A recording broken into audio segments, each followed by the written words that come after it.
Hello dear UPSC aspirants, and we are ready with the must-read articles of 14 January. 14 January is celebrated as Makar Sankranti, so a very happy Makar Sankranti to all of you. I am your mentor 𝐿𝐞𝐥𝐻𝐿 from Prepp IAS, and I am trying to help you finish the newspaper as quickly as possible. So let's start with the front page. So there's only one just important from information point of view, that PM opens 𝐷 tunnel in Jammu and Kashmir. It comes under government policies and interventions in for development in various areas. So this 𝐷 tunnel and the upcoming 𝐿𝙤𝙤 tunnel connecting Kashmir with Ladakh will ease the lives of people in Kargil and Leh. During winter, snowfalls and avalanches, the roads are generally cut off and they cannot get the basic essentials. So these tunnels will help the people across the valley get the essentials. Okay, let's move to the next article. Now this article, Odisha signs MOU to join states part of 𝐼𝐸𝑠hman Bharat Pradhan Mantri Jan Arogya Yojana. So this is important because you should know the schemes of Government of India. Here the scheme is 𝐼𝐸𝑠hman Bharat Pradhan Mantri Jan Arogya Yojana. It comes under GS paper 2, welfare schemes by center and state. So what is now Odisha is the latest state to implement this scheme with the National Health Authority under Union Health Ministry. So what is given under the scheme? It will provide a cover of 5 lakh per family per annum with additional 5 lakh for women members. Okay, so remember and read more details about this scheme, but this much is also sufficient. Let's move to the next article. So we should know all the islands that are in the Indian Ocean territory which are causing any controversy or any issue. So 15 Kanyakumari fishermen detained near 𝐷𝐿𝙤𝙤. This is important from prelims point of view. Okay, so where is 𝐷𝐿𝙤𝙤 Island? It is part of the British Indian Ocean territory. Okay, and generally a lot of fishers, they cross the maritime boundary and they are detained by these kind of smaller countries also. Okay, so remember the 𝐷𝐿𝙤𝙤 in British Indian Ocean territory. Let's move to the next article. Police officer who uses lyrics as weapon to win hearts. A beautiful example for GS4, where these officials are trying to make a better image for themselves. Like even Union Home Minister has asked the research and development, the BPRND, to how to improve the brand image of police. So he is one of the good examples where it's written several lyrics and songs, so that the soft image of police will be created. Although he is doing because of the love for his songs. The migration of Kashmiri Pandits from the valley also influenced Mr. Peer Zahoor. The name of the police officer is Mr. Peer Zahoor, to do a song Intezar for the community's return. Really beautiful, points to give in the GS paper 4 answers. Let's move to the next article. Again, from prelims point of view, so we should know how many nuclear power plants are there in India. Okay, so just if you know how many are there, please write in the comments below. And this Kudankulam nuclear power project, we get the cooperation of Russia in this particular plant, Rosatom State Corporation, and recently 320-ton equipment was made at the plant of Atommash, and which is being sent to Kudankulam nuclear power project. So you should know about the nuclear power projects, several projects that is happening in the country. Let's move to the next article. So we have read about this festival several times. Pilgrims throng Sabarimala temple to witness Makar Vilakku festival. It is being celebrated in Kerala. Okay, we'll again read about it in the next page. Let's move to the next article, editorial page. Okay, so this article talks a lot. This is more important from political science point of view, and that too it is little too much into Trump's personality. So we'll ignore this article. Let's move to this article, Indians abroad. It talks about Indian diaspora, which comes under GS paper 2, Indian diaspora. So this time 18th edition of Pravasi Bharatiya Divas was celebrated, where Pradhan Mantri Narendra Modi termed Indian diaspora as India's ambassadors to the world. Okay, so they assimilate themselves into the local society and they do business there. They become political leaders. Okay, so how many Indian origin community live outside? 35 million. 35 million Indian origin community live outside, amongst which 15.85 million are NRIs. NRIs are Indian national, having Indian citizenship, who can vote. And 19.57 million are people of Indian origin, who are foreign nationals, people of Indian origin but not Indian citizens. So total 35 million Indian origin And remember this data. It can be used in any answer where for Indian citizens living outside are discussed. So this event, which was held in 2000, which was first held in 2003, this Pravasi Bharatiya Divas was first held in 2003 to celebrate January 9, which was the day when Mahatma Gandhi came back from South Africa to India in 1915. So this was 100 years of Mahatma Gandhi returning to the country from South Africa. And it was celebrated in Bhubaneswar, where the theme was Diaspora can help in developing India or Viksit Bharat. Okay, so there are several issues that they are facing. This article is pointing out. For example, there is an increase in far right or populist governments all over the world, whether it is US or Europe, US or England. So there are issues of visa and entry condition for Indians, which is making Indians to move into this country more difficult. Okay, so this visa and entry conditions are making it difficult. Intractable global conflicts are also making it difficult for Indians to live in, especially in West Asia. Okay, where more than 9 million Indians live and work. So all these are issues they are facing, and India's ties with this country has to make it easier for diaspora to live there. Okay, so that is what this article is saying. Let's move to the next article. Transforming mentalities, redefining masculinity. Okay, so this article is it will come under GS paper 1, Indian society, patriarchy, and it talks about it talks about UNESCO's collaboration with this International Center Research on Women, where they are trying to they're talking about International Day for the Elimination of Violence Against Women, which was on November 25. Okay, nearly 1 in 3 women worldwide has endured violence at the hands of men.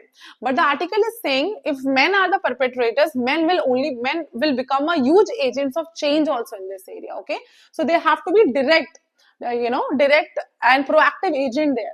So addressing violence against women requires addressing men's roles and questioning traditional notions of masculinity, their strength, aggression and control, and newer idea of equality, empathy and non-violence should come as an alternative notions of manhood. Okay, so from early childhood, boys are influenced by norms like strength is dominance, emotions are weakness, and that asserting control is the way to protect their status. But this idea not only harm women but also limit men's lives and their relationship with all the people around, right? So they go under through cycles of suppressed emotions and aggressive behaviors. So UNESCO's Transforming Mentalities initiative we are talking about, okay, which is wanting to shift the way men engage with gender issues, not just as allies but as active participants. Okay, so they have discussed here some 10 pioneering programs, okay, engaging men and boys, a report on pathways to gender equality in India. It documents 10 pioneering programs. Which are those programs? First is Mardo Wali Baat, a man's thing, an initiative by YP Foundation uses storytelling and social media to foster conversation about positive masculinity with young men on campuses and in communities. Okay.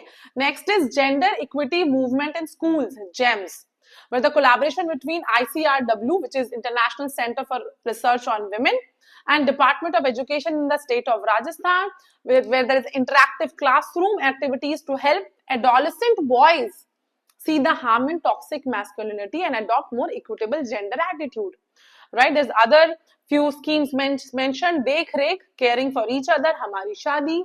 So these kind of initiatives you can mention how to change the attitude of men also, right? So we also need role models who actively participate in household and caregiving responsibility. So they are talking about a well-known cricketer who recently sparked a national conversation. It might be Virat Kohli or Rohit Sharma, who shared parenting responsibility with their wives by publicly committing to paternity leave. So this transforming mentality you can use in your any essay or articles where initiatives how this attitude towards patriarchy should be changed. Just not about women but men also, right? Let's move to the next article. This article is important from just knowledge of scheme, the way forward for PM Kisan. Now, what is PM Kisan? The Pradhan Mantri Kisan Samman Nidhi Yojana. What they do? They provide yearly income support of 6,000 rupees in 3 installments to eligible farmer families.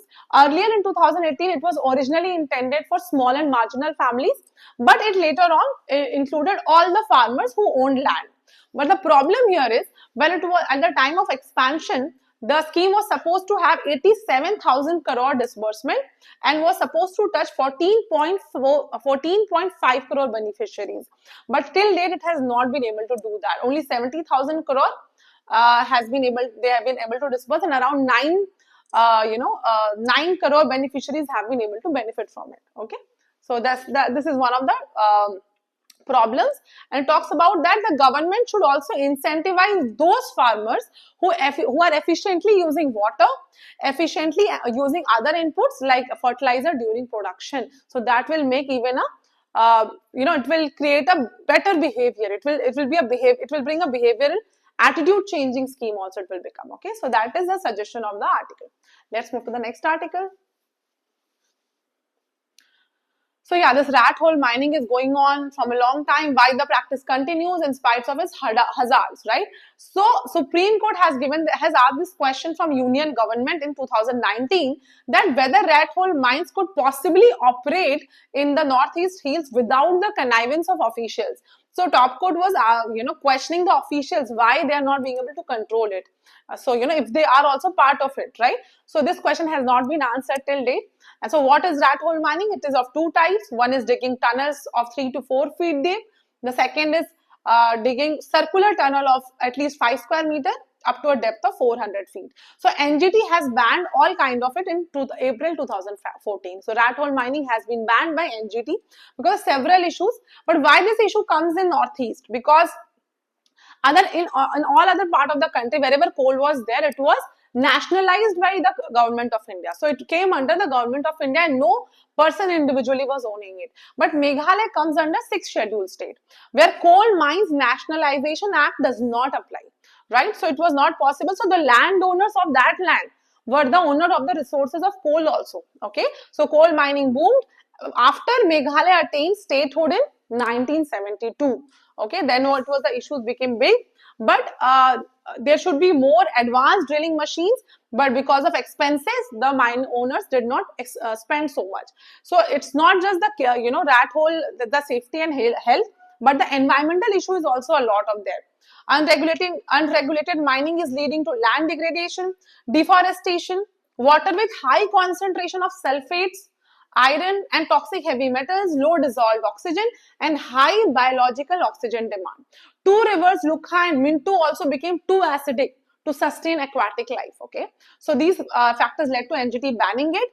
A lot of NGOs have played part in it, and National Human Rights Commission in 2013 told 222 children were involved there. Okay, so we need to start here scientific mining, ensuring minimal environmental impact, and they need to see what are the pros and cons of both. So this is about rat hole mining, that it is banned by NGT in 2014. Let's move to the next article. So there is a quiz about Makar Sankranti. We should know about Makar Sankranti. It is a harvest festival of the entire country. It is celebrated with different names. Makar Sankranti in the North India, Uttarayan in Gujarat, Magha Bihu in Assam, Pongal in Tamil Nadu, where they make columns. Columns are the art on the they make with the rice powder on there. On the house, on the land of the houses, right? So the first question is, name the hill on the Western Ghats where the Makar Jyoti in honor of Lord Ayyappa is celebrated. So the answer is Ponnam Balamedu in Kerala, where it's around the Sabrimala temple, where the Makar Vilakku is the culmination of the festival. Okay, so again another question is there. The kite festival is held in which state every year? The answer is Gujarat. International Kite Festival is being held there from 1989. Alangalur, Avanipuram and Palamedu are places famous for which activity? So they were famous for Jallikattu. Jallikattu was long talked about animal cruelty, right? And yesterday there was a hut here and they asked what it is. So a temporary makeshift hut used during the Magh Bihu festival in Assam. What is that called? Bhela Ghar. Okay, so these are some facts related to Makar Sankranti that you should know from prelims point of view. Let's move to the next article. Nothing in this page. This page also one should just have from reference point of view. Kumbhavani Radio keeps pilgrims informed, entertained. It is this Kumbhavani, an OTT based radio FM channel, is disseminating information related to the Kumbh fair. One of the examples that you can again use in GS4, or even as a good administrative measures taken by UP government. Let's move to the next article. So this here there is a small issue that there was in 2020 the Japanese dermatologists had spotted the fungus in patients from India and Nepal, and they named it Trichophyton indotinae. Trichophyton indotinae. So the doctors of India, dermatologists of India, are against this act where they are naming the disease with the name of the location they found in. So doctors said the prejudicial naming impacts the perception of clinicians and public, and it ignores the WHO recommendations, and it also leads to misinformation, stigma, and racial prejudice. So they want the naming of the fungus or this new species to be done differently. Let's move to the next article. So last article of the page is about the science page, where we will talk about in Meghalaya, superstitions make things worse for cancer patients. So this will come under GS3, SNT, Science and Technology Diseases. So what is the issue? Here I'll start. In 2022, India recorded 14.61 lakh cancer cases. India had 14.6 lakh cancer cases, with 1 in 9 people in the country projected to suffer from disease in their lifetime. Okay, so they are estimating that there will be 12.8% increase in the number of annual cancer cases by 2025 to around 15 lakh. So India accounts 7% of the world's cancer, and the highest cancer incidence in the country is in the northeast, in the Meghalaya. So they are trying to find out why there is such issues. It is because of their habit of alcohol consumption, tobacco, and diet that includes not inconsiderable quantities of smoked meats and fish. Okay, so there are different kind of cancer, stomach, esophagus, and hypopharynx, right? So there are misconceptions there. They think that cancer happens because evil eye, and what they call in their language B or sky. B and sky, according to them, is nazar lag jana, or evil eye in English, right? So these are misconceptions around it. They think that radiation will cook a patient, and they attach fatalism to cancer, ki ye hona hi tha, like destiny oriented thing, which is very wrong here. So they are saying many lose the battle against cancer because they show up for treatment in the final stages. Okay, unlike West. So the article is saying, like in HIV/AIDS campaign, we generated awareness in the Northeast on a large scale, a sustained and innovative campaign on cancer should be done also, right? And even women are not talking about several kind of breast and cervical cancers because of stigma related to the female parts, right? So this is about the Meghalaya issue. Let's move to the next article. A Konkan secret: the flat top 𝙤𝙤 is a freshwater paradise. So Konkan region kisko bolte hain? It is located between Arabian Sea and the Western Ghat. Okay, and it has a lot of beaches and temples. It also has a flat tops. Beach mein there are mountain, there are plateaus. Okay, which are flat tops, which is locally called 𝙤𝙤, SADA, right? So there are large flat area which has gone through erosion of centuries for erosion. They're barren for most of the year, so they come under the wastelands. But the thing is, during monsoons, they have a lot of endemic flora and fauna, right? They are locally called pathar, and they are transformed during monsoon. Karst Plateau is a well-known example. It is in the southern part of Ratnagiri district. They have recorded 459 plant species, of which 105 are endemic to Konkan region. 31 species of reptiles, 13 species of amphibians, and they also grow a local Sadato grow rice and millets. Okay, so this is a very important, a very distinct region that can be asked, that where is SADA located in prelims. Okay, so you should know it is in the Konkan region of the Western Ghats. So villages in SADA have access to fresh water also. Okay, the highly weathered lateritic soil layer has a catchment for the rainwater and recharges the groundwater, and they have open step well or dig well springs and perennial streams. Okay, so the article talks about the area is also host to works of arts called geoglyphs, which is dated to 10,000 years ago. Geoglyphs, okay. So, but there are issues there that they are being converted to orchards or residential areas. Mining for laterite stones is another threat. And the article says that SADA is also classified as wasteland in the wasteland Atlas makes matters worse. So the editor wants, the writer wants to preserve the place for its endemic resources. Thank you.